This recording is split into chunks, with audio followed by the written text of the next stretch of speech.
નમસ્કાર દર્શક મિત્રો, હું છું રમેશ દાન ગઢવી અને ગોલ્ડન ન્યૂઝમાં આપનું હાર્દિક સ્વાગત કરું છું. જોઈએ આજના સમાચાર વિગતવાર.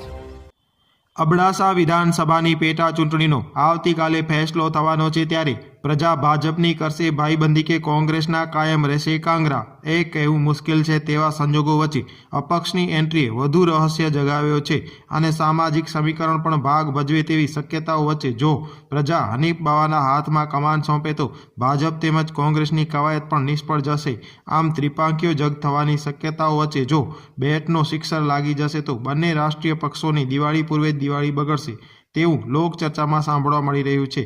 ત્રણેય ઉમેદવારોની વિજયોત્સવ મનાવવાની તૈયારીઓ વચ્ચે કોનો ઘોડો રેસમાં પાછળ રહેશે એ આવતીકાલે બપોર સુધીમાં ગણતરી થઈ પરિણામ જાહેર થવાની શક્યતાઓ જાણકારોએ વ્યક્ત કરી હતી.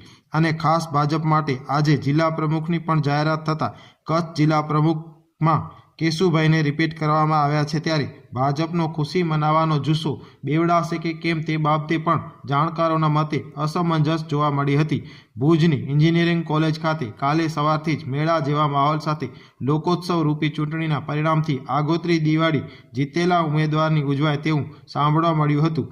આવતીકાલનો દિવસ અબડાસાની જનતા કરશે પરિવર્તન કે પુનરાવર્તન, એ જ જોવાનું રહ્યું.